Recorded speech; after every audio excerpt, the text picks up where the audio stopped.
ಯೋಗ್ಯತೆ ಉಂಟು. ನಮಗೆ ನಿಮಗೆ ಅದು ಯಾಕೆ ವೇಷ? ಈಗ ನೀವು ನೀನು ಹೇಳಿದ್ದಂತ ಹೇಳಿದ್ದು ಹೌದಾ? ನಾನು ವೇಷ ನೀವು ವೇಷ ಮಾಡ್ಬೇಕು. ಅದು ಅಲ್ಲ ಆಗುವುದೇನು ಎಂತದ್ದು? ಅಯ್ಯೋ ಯಾವ ನಾನು ಅದಕ್ಕೆ ಹೇಳಿದ್ದ ಇದು ತಮಾಷೆಗಾಗಿ ಹೇಳಿದ್ದಾದ್ರೂ ಕೂಡ ಆ ಹೆಣ್ಣು ವೇಷ ಮಾಡುವುದು ನನ್ನನ್ನು ಸಾಧ್ಯ. ನೀವು ಮಾಡುವುದು ಬೇಡ, ನಾನು ಮಾಡಿ ಕೊಡ್ತೇನೆ. ನೀವು ನಿಂತ್ಕೊಂಡ್ರೆ ಸಾಕು. ನೀನು ಮಾಡು. ಹೌದೌದು.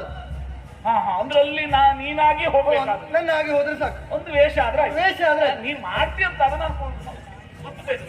ಅಯ್ಯೋ ನಿಮ್ಮ ತಲೆ ನೋಡಿ. ಏನು ಎಷ್ಟು ದಿವಸ ಆಯ್ತು ಎಣ್ಣೆ ಹಾಕಿದ್ರೆ?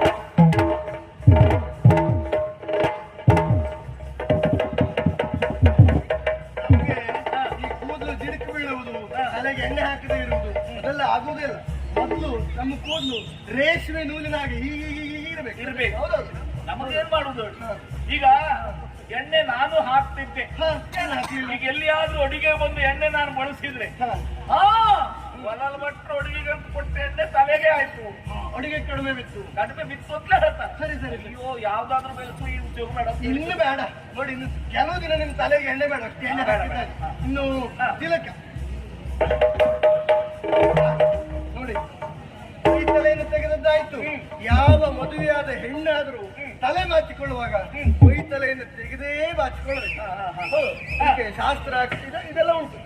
ಯಾಕೆ ಬೊಯ್ತಲೆ ಬಾಚಿಕೊಂಡಾಗ ಮಾತ್ರ ಅವಳ ಹೆಣ್ತನಕ್ಕೊಂದು ಮುತ್ತೈದೆತನಕ್ಕೊಂದು ಒಳ್ಳೆ ರೀತಿಯ ಅರ್ಥ ಎನ್ನುವುದು ಬರ್ತದೆ. ಕೆಲವೊಮ್ಮೆ ಗಂಡ ಏನು ಕೇಳಲಿಲ್ಲ ಅಂತಾದ್ರೆ ಬೈತಲೆ ಬಾಚಿಕೊಳ್ಳುವುದು ಗಂಡನಿಗೆ ಬೈತಲೇ ಇರು. ಬೈಯುತ್ತಲೇ ಗಂಡ ತಪ್ಪು ಮಾಡಿದ್ರೆ ಮಾತ್ರ ಇಷ್ಟ ಆಯ್ತಲ್ಲ.